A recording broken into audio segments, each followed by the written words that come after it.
ఛానల్కి స్వాగతం అండి. ఈరోజు నేను గుమ్మడికాయ ఫ్రై చేస్తున్నాను. దానికి కావాల్సిన పదార్థాలు: గుమ్మడికాయ సన్నగా తరుక్కొని ఉంచుకున్నాను, ఆనియన్స్ పచ్చిమిర్చి తరుక్కున్నాను, శనగబెడలు ఉద్దులు, ఆవాలు, జీలకర్ర, దీనికి పొడికి కావాల్సినవి శనగగింజలు, శనగపప్పు, కొబ్బరి, ఎండుమిరపకాయలు కలిపి మిక్స్ చేసి మిక్సీకి వేసుకొని పెట్టుకున్నాను. తర్వాత పెనం పెట్టి ఆయిల్ వేడి చేసుకునేసి కొద్దిగా శనగబెడలు, కొద్దిగా ఆవాలు, అవి కాస్త చిటపటలాడిన తర్వాత కొద్దిగా జీలకర్ర వేసుకున్నాము, కొద్దిగా కరివేపాకు,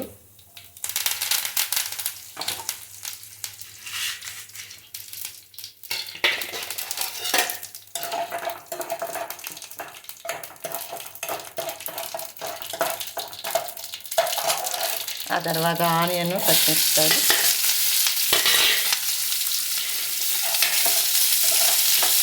కొంచెం కలర్ వచ్చేదాకా వేయించుకున్నాము. ఇది కొద్దిగా వేగిన తర్వాత గుమ్మడికాయ ఉప్పులు కూడా వేసేసి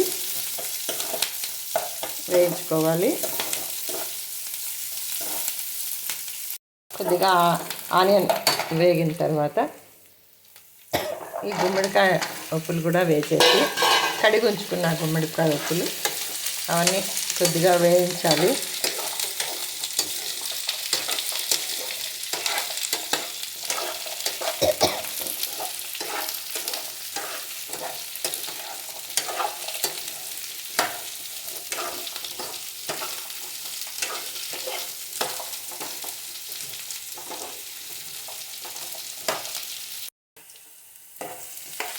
ఈ ఉప్పులు కొద్దిగా మెత్తగా అయ్యేదాకా వేయించుకోవాలండి. ఇలా కలుపుకుంటూ ఉండాలి. అప్పుడప్పుడు కాస్త సాల్ట్ వేస్తాము, కొద్దిగా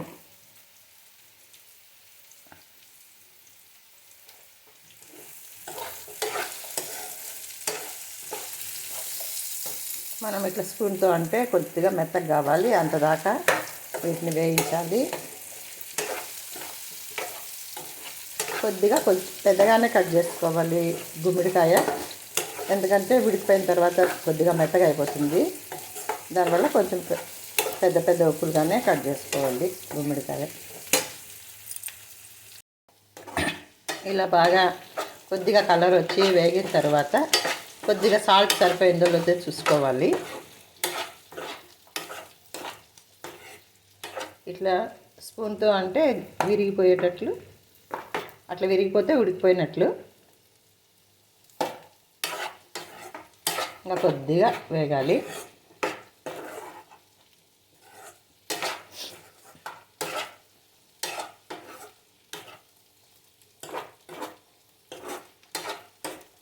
ఒక 2 మినిట్స్ వేగితే సరిపోతుంది.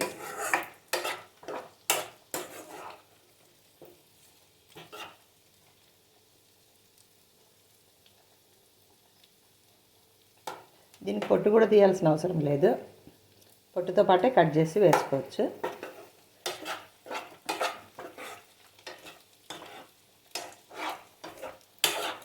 కొద్దిగా బాగా కొద్దిగా హై ఫ్లేమ్లో పెట్టి కొద్దిగా వేగిన తర్వాత సిమ్లో పెట్టుకోవచ్చు.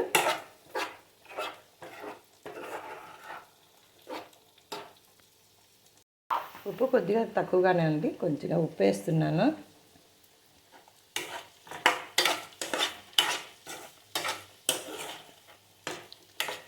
ఇప్పుడు వేగిపోయిందండి.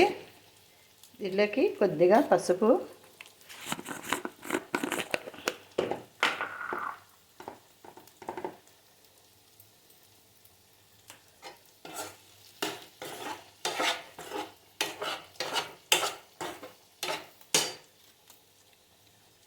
ఆ పప్పుల పొడిలో మిరపకాయలు వేసినాం కాబట్టి కొద్దిగా మిరప్పొడి కొద్దిగా తక్కువగా వేసుకుందాము. కొంచెం స్వీట్గా ఉంటుంది, దానివల్ల కొద్దిగా మిరప్పొడి మళ్ళీ యాడ్ చేసినాను. మీకు అదే సరిపోతుందంటే వేయాల్సిన అవసరం ఉండదు.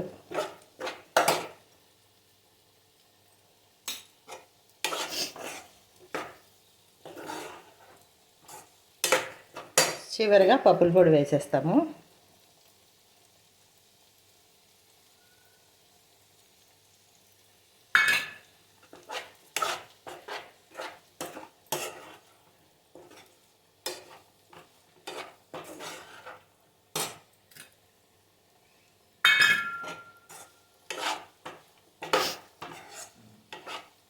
అంతేనండి, గుమ్మడికాయ ఫ్రై రెడీ అయింది. మీకు నచ్చితే మీరు కూడా ఒకసారి ట్రై చేయండి, లైక్ కొట్టండి. Thank you.